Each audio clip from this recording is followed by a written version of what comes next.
like I do, that a family is only as strong as the father and the mother as a unit. But we want to encourage that team to be actively involved in their kids' lives. And to that, we do other initiatives. Like the last one we did was Meals at Home, where it was a 3 month long program where um, families would intentionally eat together. We've lost the dinner out.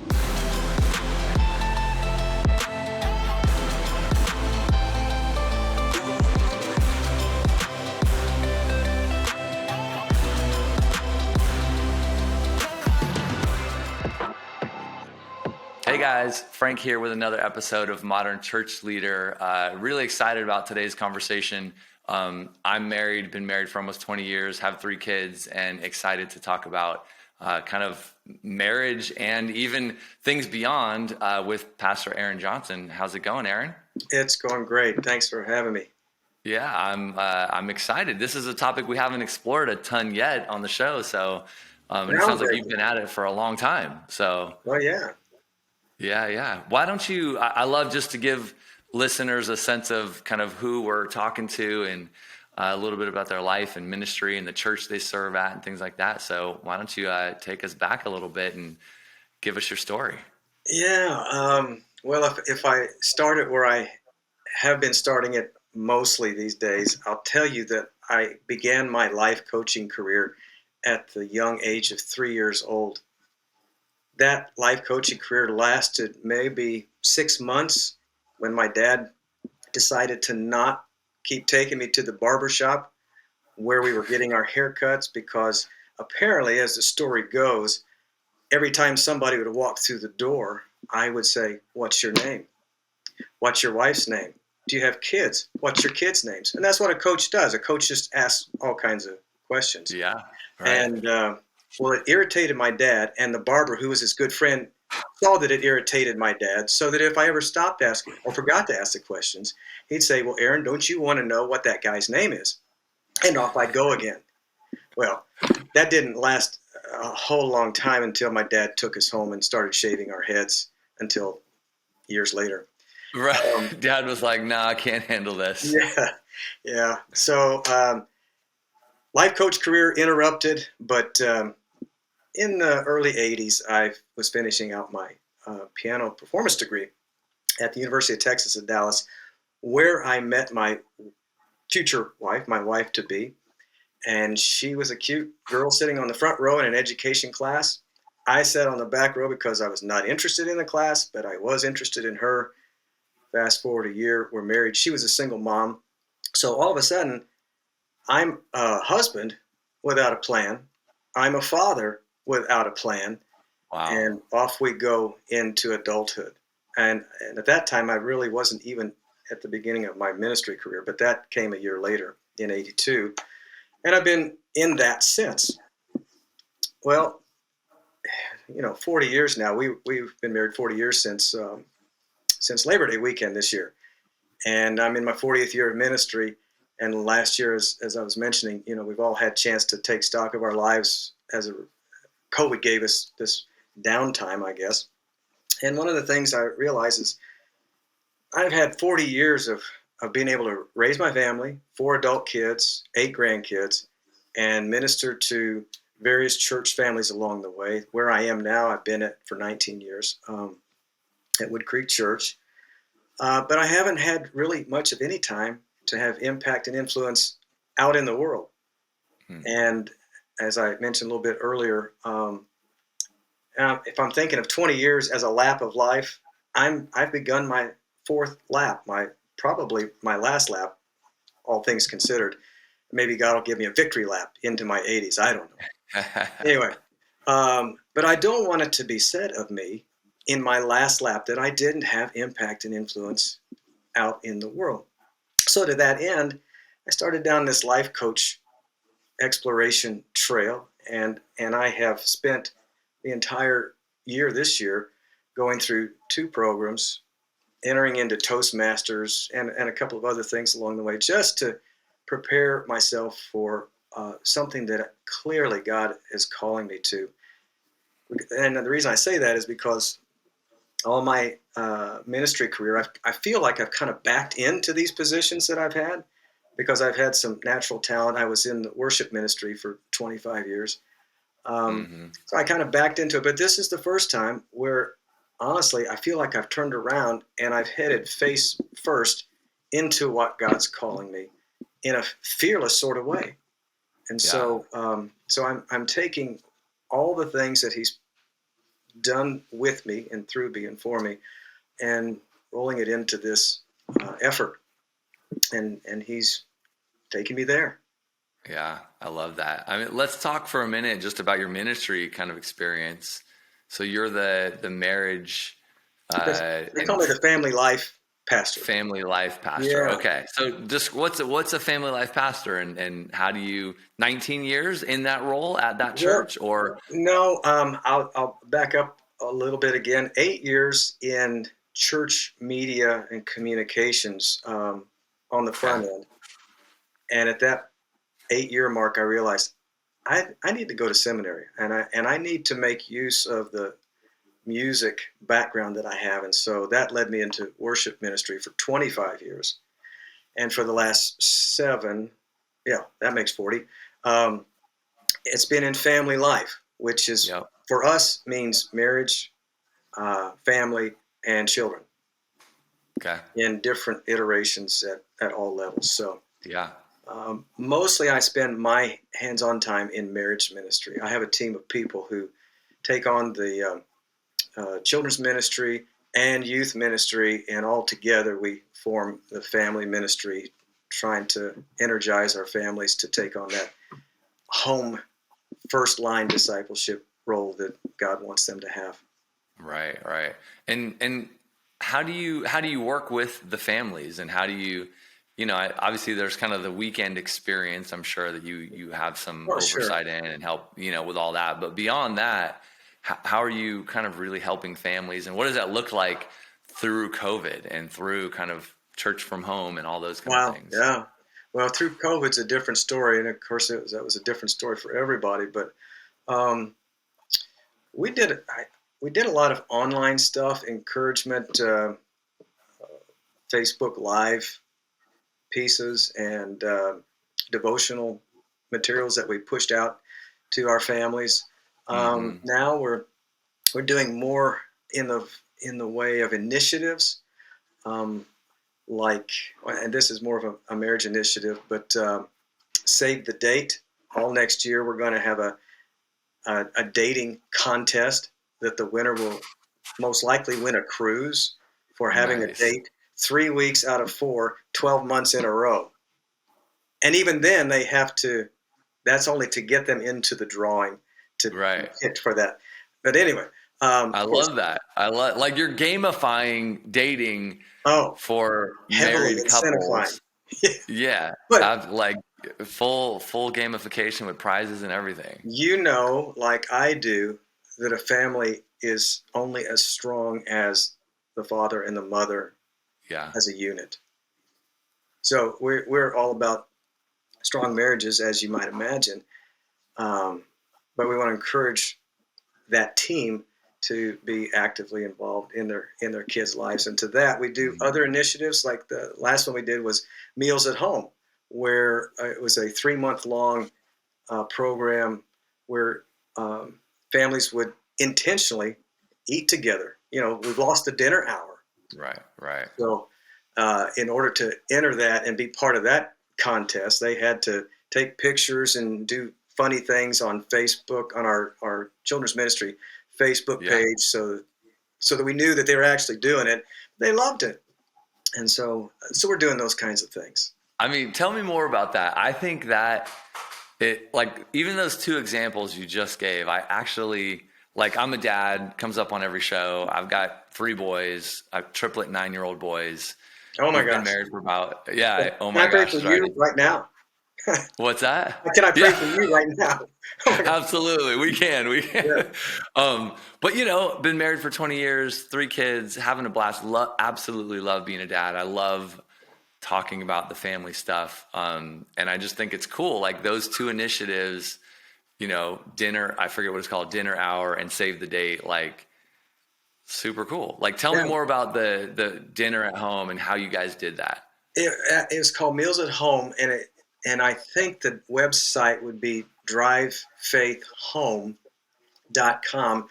It it's initiated by a fellow named Kurt Bruner, and it Okay. comes out of Lake Point Church in Rockwall, Texas. So I would tell everybody to go there and check it out. Yeah. It's a great family support website, drivefaithhome.com. Um, there's also another website, particularly for dads, as the name will tell. It's called allprodad.com, Yeah. completely faith based, great content, and I used that content in an initiative with dads only that I call Dad Hackery, and all it is dads. I just brought up the website so that I would have them for myself real quick. So There I you go. love that. So go Yeah, ahead, Dad Hackery. Dad Hackery it is an initiative that I eventually want to see out in the coaching world, but I'm test driving it in the church. But it's just dads getting together with dads, either over breakfast or lunch, talking about dad stuff. And we build in a competitive component where the first time we got all together, we played a kickball game, included the kids in that. Um, we eat together, and in between, I send them a reflection project to work on. Mm, They fill it out, they do it. We get back on a Zoom call, and we just talk about dad stuff. right. The next time, um, I actually forgot what we did, but the next time we get together here in November, we're going to go axe throwing here in the Dallas area. Kickball and axe throwing, like all the dads are in. Yeah. Like the only other thing you could do, I guess, is golf. But as we talked about earlier, Oh, golfing's yeah. not quite your You know where thing. that So, is in my world. and when you did, even the meals at home and Is it home? things like that, like what was the participation like, and how did you inspire and encourage and keep the momentum of that? Because you did it for a month, or how long did it We did run? it was a 3-month program, and that's typically what all of the initiatives that come out of the Drive Faith Home program are. Got it. Um, and they've got tons of them. Well, maybe not tons, a lot of them. They got a So lot, all yeah. different kind of things, and all different age levels too. This was an easy one because for this we were targeting mainly families with younger kids, but because there's just certain things that you can't do as easily. So we knew they eat. Everybody eats all the time. Right. They just weren't Yeah. eating together, and that's largely due to sporting things, extracurricular activities, and so um, I think we had somewhere between 70 and 75 families decide to do that. And the ones who did it, they were all in. There Mhm. really wasn't a drop off through the 3 months. So you So have them sign up kind of thing for the three yeah, month yeah, thing. They kind of register to participate. absolutely, And absolutely, then it sounded like they're, videos or photos, whatever, posting them on social media. yeah. And then you would And do like a Zoom call once a month. we did not do that. We had a thing at the end, and of course, like the save the date, we incentivized it, not nearly to the degree that the save the date was incentivized, but yeah, the ones who stuck it out and names were drawn at the end, they got some prizes, and Okay. people loved it. Love that. Love that. No, I think I mean, having dinner at home, it's who knows why, but it's hard. Yeah, it is hard. It's hard because life is busy in sports and school and church activities and all the things and work and in everything. So Yeah. focusing on it's a big deal. So I dig that. What's one that's coming up? You said save the date's coming up. Is there any Save other the date. shorter term ones? This will be the second time we've done that, but the first one was like 5 years ago. So every church has had some turnover in the last 5 years. We're no different. So Right. this will be new to a lot of people, and Yeah. as people are coming back, we just want to encourage them to invest in their marriages, invest in Yeah. themselves, and have fun as they do it. And here in Texas, things are more open than they are in other parts of the country. So it's really Right. easy to get out and go around, even without masks and all. But Right. yeah, so we're getting ready to launch into that January 1.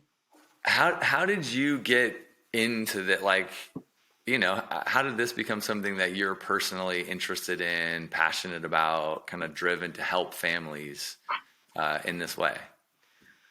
Well, if I'm going to be honest, and I might as well, since this is being recorded, Yeah. Thank you. yeah. Um, there was a point in time where I thought that the senior pastor was taking me to breakfast to tell me that he was going to add the youth ministry under my umbrella. The words that came out of his mouth were marriage ministry. And I thought, that does not sound like youth ministry any way I repeat it in my head. Yeah. Right. And so I said, being the team player, I said, well, sure. And the more I thought about it, I came back to him and said, later on, I said, I didn't wake up that morning with a real passion for marriage ministry, but I am going to make a go of this, and I am going to find out what it takes um, to do that, because I know it's going to benefit my own marriage as I do that, and it has. It's allowed for my wife Liz and I to do ministry together, where for 33 years we didn't have that opportunity really. So. Hmm. Um, So yeah, I have grown into this definitely, and it has become a passion. I didn't have it 7 years ago on that day, but it is now. What else have you done over the 7 years? Give me some of the highlights. We're like, oh, this thing we did was amazing. It really built up the families in the church, or it built up the kids. Anything stick out to you? One, yeah, one specific thing that we do for our fifth graders, for example, we just really bland name it as Fifth Grade Discipleship Project, and we run it from the first week in November right up to the last Wednesday before Easter. Um, and what it has turned out to be, because it's really just a look at the life of Christ and challenging fifth graders, even to the point of questioning whether they really do have faith in Hmm. God through Christ, because we want their faith to be their faith, not their parents' faith Right. or anybody Right. else's faith. Um, into that, we build all kinds of exercise and diet stuff, and besides the Bible teaching, and because we kind of pattern it after Luke 2:52, where it says Jesus grew in wisdom and stature and in favor with God and men. So it's very relational, very high energy, and those fifth graders, we've done it 5 or 6 years now, uh, are becoming the leaders in the youth group as they grow older. Hmm. Mm. And I really didn't have that mindset going into it, that was my intention, that these kids will be the leaders, but they become the leaders, Right. and that's great. Yeah. And So that's a great thing, and we get their parents involved in that too. We have them come in, share their testimony. They're involved at different levels for that 6 months. Right. Right. So it's a 6 month thing. But is it like a weekly? Everybody gets together. A Yeah, monthly thing. What's the? well, it's weekly, and it meets on Wednesday night when our youth meet, in the same space that our youth meet, generally about the Yeah. same time our youth meet. So that all of a sudden, these fifth graders are now feeling like they're part of the youth group, Right. even though they're not. Right. They we feed off the energy of the youth group. And And why'd you pick fifth graders for that? um, well, I'm glad you asked that, and that wasn't even a setup. But here's the deal. When I was in fifth grade, living in the small town in central Indiana that I lived in, where my dad's mom, my grandmother, lived, she happened to ask me and some of my friends to come to her house for a study in the book of Romans. I don't remember anything about that study in the book of Right. Romans. I only remember that she loved us enough to ask us to do that, and that I knew she was a woman of faith and woman of character, and she's really the greatest spiritual influence in my life, um, up to the point of her death. And so, Hmm. so that's fifth grade. That's what I remember about fifth grade. And it's, Got it. around here, it's the last grade before junior high, and my last shot at influencing fifth graders. So until they go off into the junior high. So that's why we Right. picked fifth grade. Yeah.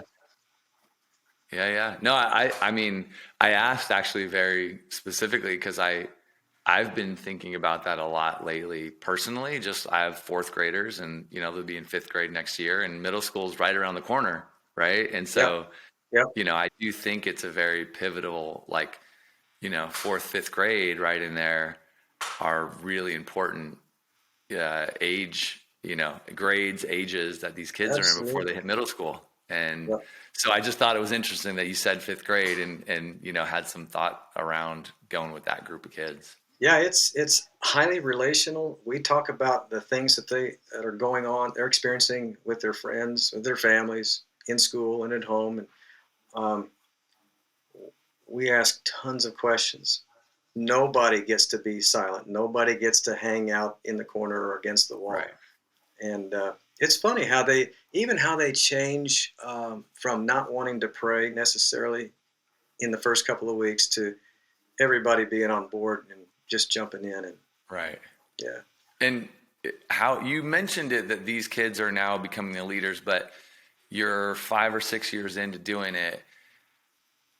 How many years do you think it's taken for that investment to start to kind of bear fruit?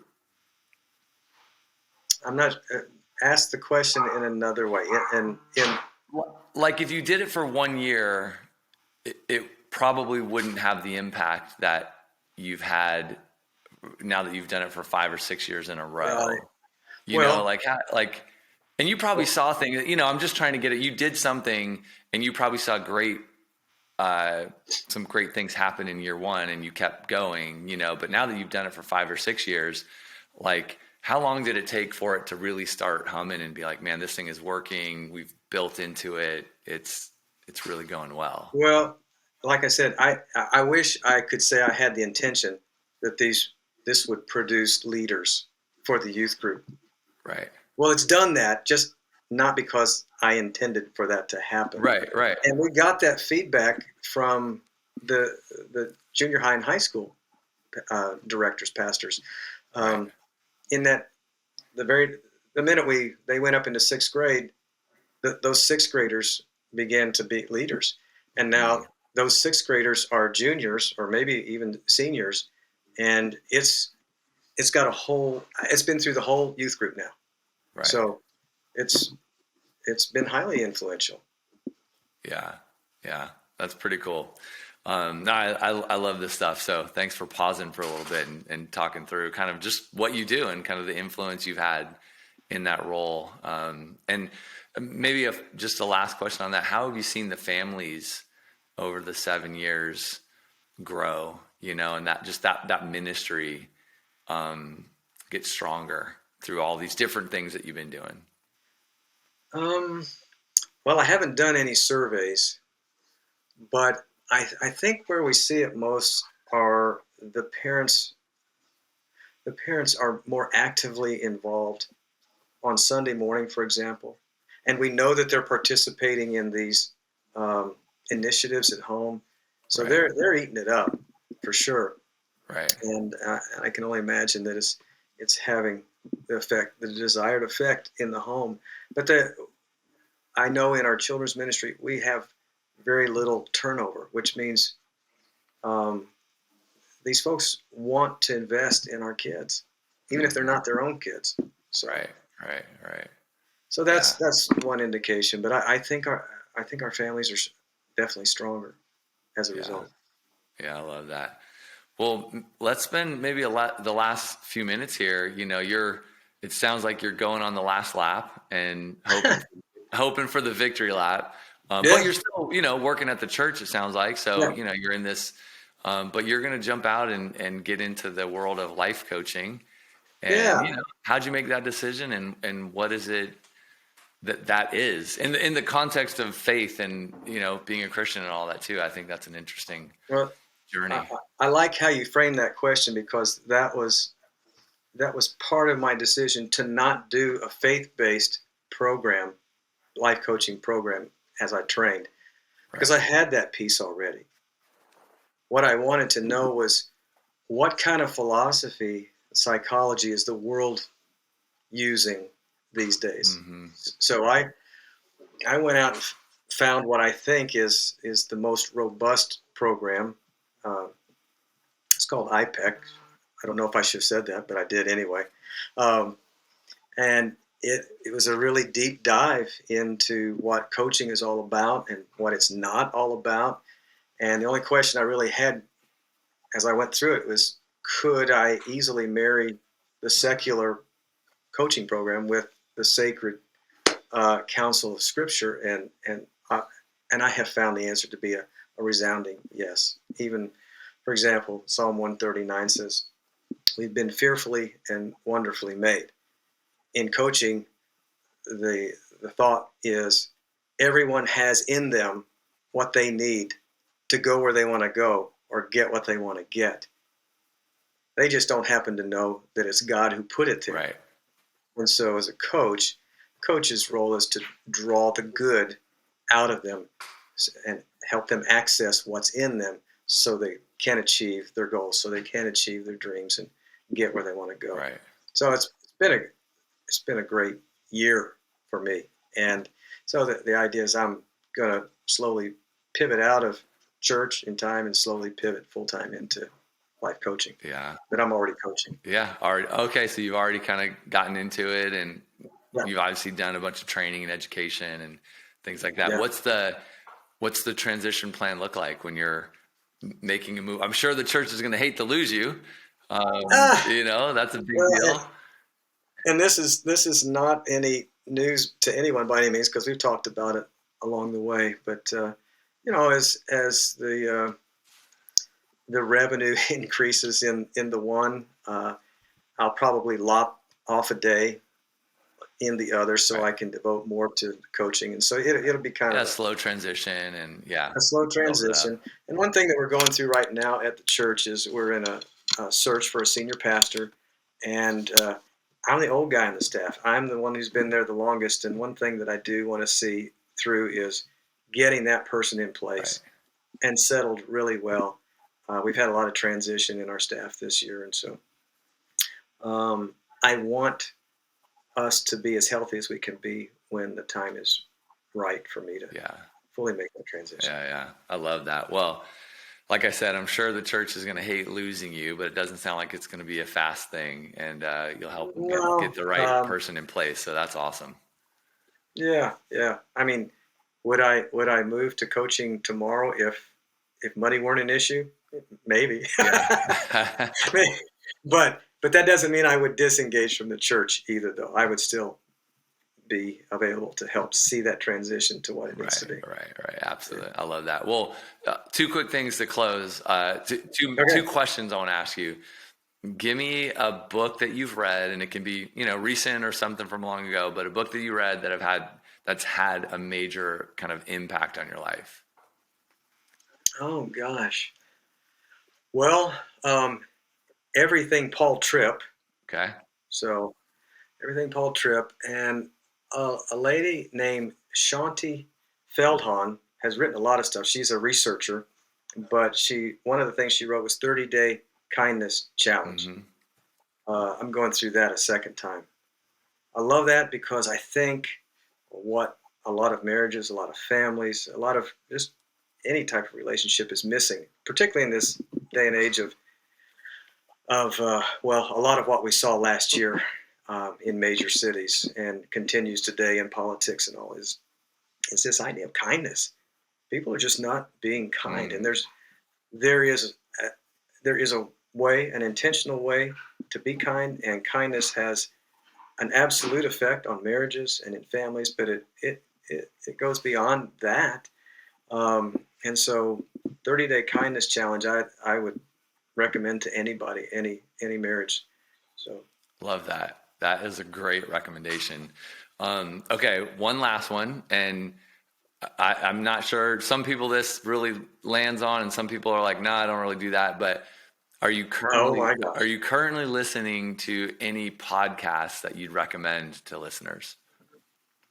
Um, yeah, I just started one today. I got I think it's called Bible Recap with Tara Lee Cobble, and it's found within the Bible app, Okay. and then oh gosh, there's one on fathering that I listen to, but I've lost its name too. But that the Bible recap is the Bible in a year in a chronological order. So my wife and I are doing that.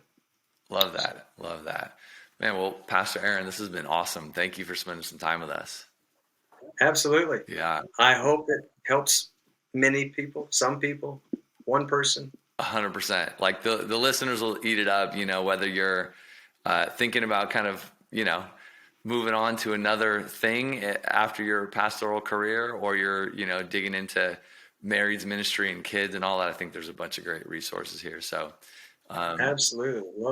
Love to talk with anybody. yeah, absolutely. And maybe one quick one. What do you have a website for your new uh, I actually coaching? do. Okay. I What actually is do. it? Throw It's it out there. Yeah, it's Your Better Life Coach, all one word. Your Better Life Coach. Now that doesn't mean I'm the better coach. It's just that I'm coaching you towards your better Your life. better life. There you go. It's your better Your life Better Life Coach coach. dot com All right. dot com. Yourbetterlifecoach.com. Well, Yeah. again, thank you, Aaron. And thanks everybody for watching and appreciate you guys. We will be back next week with another episode of Modern Church Leader. See ya.